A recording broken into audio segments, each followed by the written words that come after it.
Hey everyone, welcome back to the Dairy Raid, and this is going to be a fun one. The Badgers defense versus Washington, kind of a culmination of a season-long progression and growth improvement of the defense, both systematically and fundamentally. Washington had a good team, and yes, the weather was a factor and injuries were a factor, but the relentless nature of how the defense played in this game cannot be understated, and just their growth cannot be understated. So we're going to take a look, and we're going to start what we always do with the first play of the game. Washington's going to be in a 3-by-1. They're going to shift to a 2-by-2, and they're going to run a little RPO off a split flow. And Washington's credit, it's nicely designed. Thomas Heiberger is widening with the flat, as he should as the flat defender in this look. And the hook to curl defender, which is basically going to have to be young. I mean, he's not going to get down fast enough. So it's one of those situations where if Heiberger sags on the little hitch, then they're going to throw the flat. If he doesn't, they're going to throw the hitch, et cetera, et cetera. But what I like about this play and why I want to highlight this one right away is this play sets the tone. Not much we can do within the structure of how the defense was set up on the first play to do anything but limit the result of this. So, we make a nice open field form tackle on this. This drive doesn't lead to much. So, at the end of the day, it ends up being fine. But for me, the most important thing is setting the tone with the pop that Sebastian Cheeks got on the quarterback on this first play. All right, next up, later in the first quarter, we're going to be in a 2nd and 7 situation here. And this is a really good example of just how the Badgers rallied to the football in this game. Used great pursuit angles. Okay, so it's all going to start play design-wise. Washington's kind of running a split read kind of thing here. So front side of the play is basically QB sweep. And the back side, we're going to release the tight ends to lead for the tailback getting outside. Now, where this play really hits well for the Badgers defense to start is Aaron Witt and his read out here on his tight end. When he opens to him, okay, we're accelerating and we're controlling. Now we become the pivot point. Are we going to force him back inside, or are we going to spill him to the sideline? What we end up doing is we end up shedding, spilling, and then we rally to the football. I like the pursuit angle of Matt Young, making sure that he doesn't come too downhill. He's getting outside, so he has basically contained. And Cooper Catalano kind of finding his way through the mess and just taking a really smart angle and getting on that hip, controlling and making a really nice open field tackle. But the rest of the defense, Mason Reiger shedding, coming down the line. The D-line, everybody's there.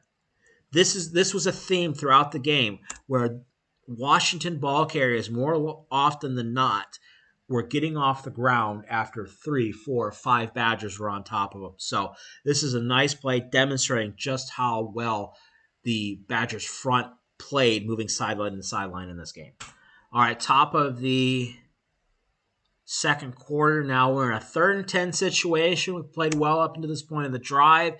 And this play is just an example of not being aware of where you are on the field when it happens. So Washington's going to be out in an empty set. They're only sending 3 receivers into the route. Okay, so we're dropping 7. So coverage-wise, we are fine. And what they end up doing here is leaking the tight end late. Okay, Jameer Latimer settles out. When he gets the vertical balls in front of him, there's no threat. He wants to sag. Fair enough, he should. Okay, tight end releases to the flat. Positioning, I still think, is okay. When the quarterback breaks the pocket, this is where Jameer Latimer does not quite realize where he is on the field. The line of scrimmage is right here. Okay? At this point, the quarterback is well beyond the line of scrimmage. Jameer Latimer has 100% clearance to go knock out the QB. And what ends up happening? He sees the tight end in his peripheral vision. And his defensive back instinct is, he's mine. I've got to go get him. And then he realizes, no, we're already downfield by that point. It's too late. And we end up giving up a big gain on 3rd and 10. Credit the defensive front for getting some good pressure, Brandon Lane especially. But this can be the issue when you have a mobile quarterback and you drop so much in coverage, is that now if he steps up in the pocket and we miss this tackle here, and I'm not expecting Brandon Lane to get this, to be honest, now he's got nothing but green grass in front of him, especially if we miss a tackle. Now, the collapse downhill by these two here, okay? Posa, kind of big, heavy feet. He needs to break down a little bit better, or at least take a better angle. And then Latimer, again. I know Latimer can tackle. If he realizes that he's 2 yards behind the line of scrimmage, I think he tackles him on the 30, and it's 4th and 5 and Washington punts. But this is just a momentary lapse of understanding where you are on the field that ends up giving a big play for the Washington offense. Okay, next up, another passing rep where we can have a little bit better fundamentals here, and that is in our footwork here by Donnie Hill. Yeah, I think, he's playing, as we can see, situation is 1st and 10. We want to keep the ball in front of us. And so that I understand. He's playing well off. On the snap, he's 9 yards from him. He does not need to get out of his back pedal. He does not need to turn in his back pedal. Because, one, if I'm the receiver, as soon as I see him turn in his back pedal, I know I want to power down. Okay? By alignment, quarterback's going to like this backside route. For sure. Okay? He's 9 yards off. We're running a 10-yard route.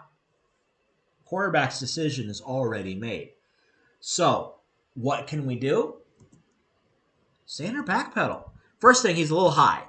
See, he's leaning back on his heels a little bit. Then he opens his hips to start turning. Okay? Whether it's where he's supposed to be in the coverage, he's supposed to be playing a deep portion of this coverage, that's fine. And it's, it looks like they're playing kind of cover 6 here. And that's fine. But I don't think you need to start turning there. Because now it's too late. We come back and the ball's thrown exactly at 11, 12 yards. And there's nothing Hill can do it. If he can stick in his back pedal a little bit longer and then start turning when this guy really starts straightening his hips, then he might have a better chance to make a play on this ball. But this is just good timing. Quarterback set, throw. I mean, he's getting ready to throw before the receiver really gets out of his break. He knows where he wants to throw it. So that's a quarterback and a receiver being in sync based on defensive alignment. But footwork can go a long way, to making that end up being better for the defense. All right, here we go. Later on in that same drive, and the first time we're going to talk about something that was a real theme throughout this entire game, which was our ability, no matter what grouping we had on the front line, the front 4 of this defense, we were able to get pressure. And here we've got Corey Walker. Is that Ben Barton or is that Parker Peterson? I think it's actually Parker Peterson. We've got Brandon Lane, and we've got Mason Riger. And, I mean, we're just straight bull rushing. And these tackles could not block Riger. Just could not.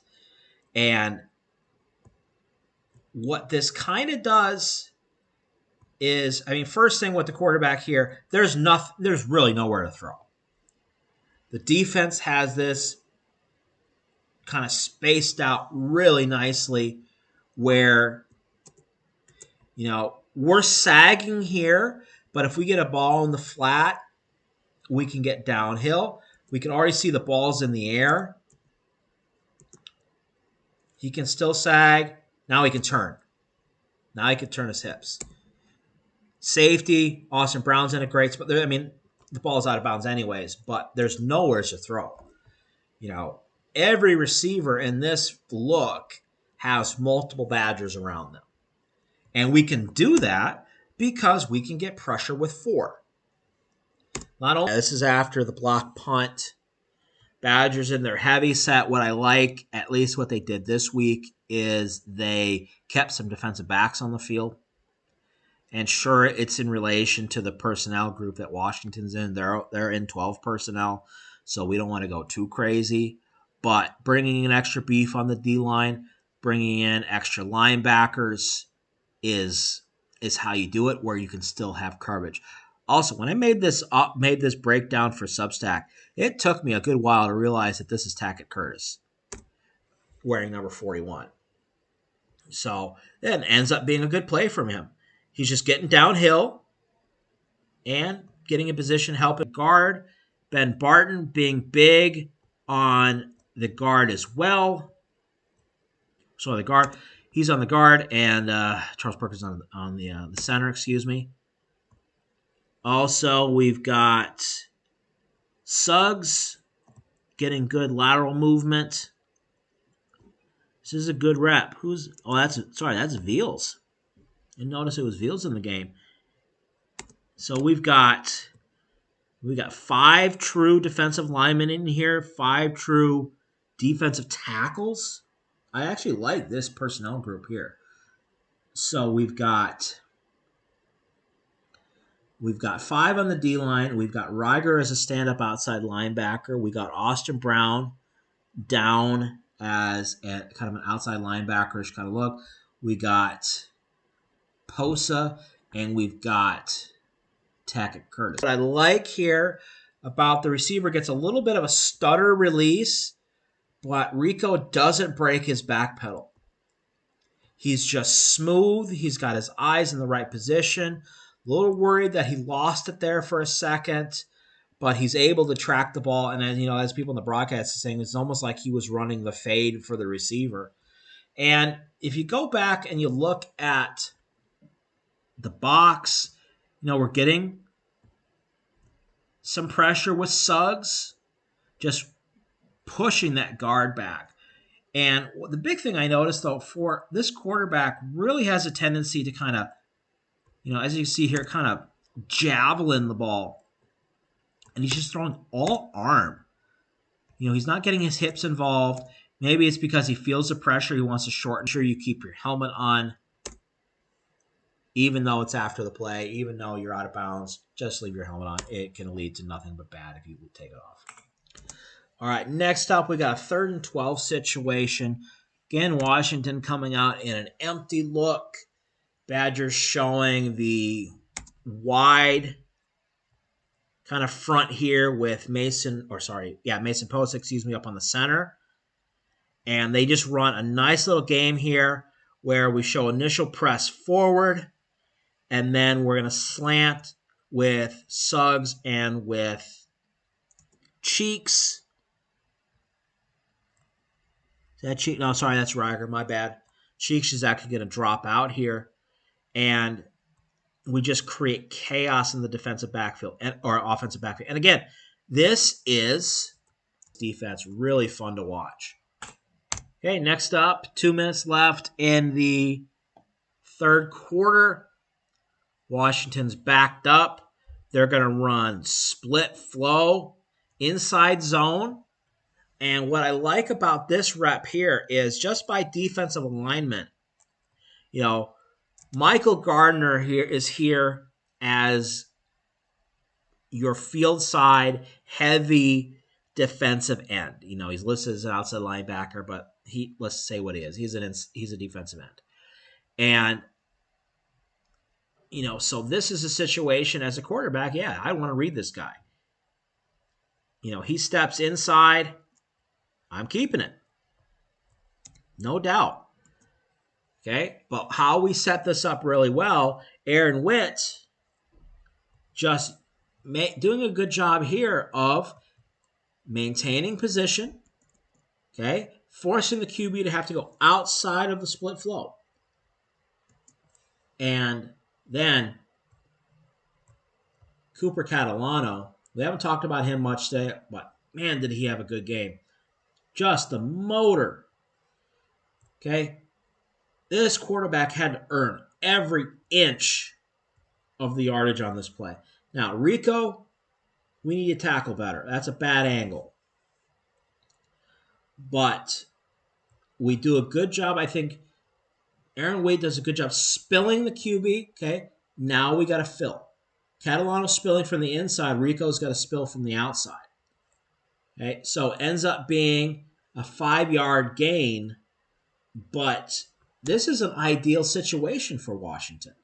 They want to run to this side of the field. You know, want QB to run to this side of the field. They got the end they wanted to read. And that's a lot of work to gain 5 yards. And maybe not necessarily the outcome we want to see from the offense, but just watch Cooper Catalano track this down. It's really fun to see. When he identifies the ball, he is like a laser. And he's just focused on finding the football and making that tackle. All right, here we go. Popping him like that and making sure he gets punished every time he keeps the ball. All right, next up here, we have a 2nd and 10 situation about halfway through the 4th quarter. And Washington gets a decent one here where we just give the handoff. And what kind of happens here, you see the communication between Catalano and Heiberger where we're getting somebody out on the flat, but by this point the ball's already out. So if that's going to happen, then Catalano's got to be ready to fill. And he gets a little bit aggressive over the top. So he has to move laterally to get back to the football. But what I'd like to highlight on this play is look how far away Matt Young is when this play starts and how he gets down to the linebacker level so quickly and does a nice job. That's the kind of safety you want to have where if – all right, we've got a 3rd and 3 situation now, 24-yard line. Washington in a 3-by-1. And, you know, we're kind of getting Post out of the box. We're going to set up a blitz. Work inside. Posa ends up getting unblocked because of just how they've been playing with this tackle all day. Now, if you want to nitpick, we tell Mason, hey, stay on your feet. Just be big with your hands. You don't have to jump. But they're trying to run a little stalk and go. And it's not there because the press of these last 2 plays here in order. 3rd and 6 and 4th and 6. 2-by-2 condensed. Washington's trying to run double post here. Matt Young, just excellent job tracking the ball. He's playing deep over the middle field. He's playing center field. Just a fluidity in his hips and just the natural ball instincts to just track the ball. Again, quarterback throwing the javelin here. But he's got, as always, he's got pressure in his face. Badgers are bringing 4, and they're still getting in there. It's a really masterful game plan that they ran this week. And Matt Young tracking it all the way. Fun.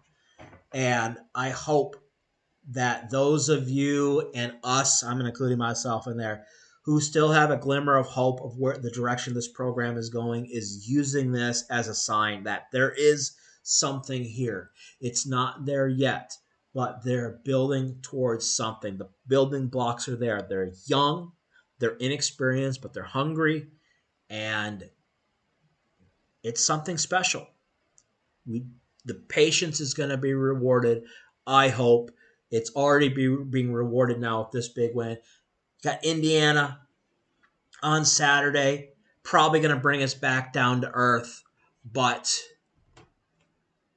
at least we know the direction we're going. And if this is the direction the defense is going, I am excited, and I hope you are too, because this is just fun to watch. All right, we are going to call it here.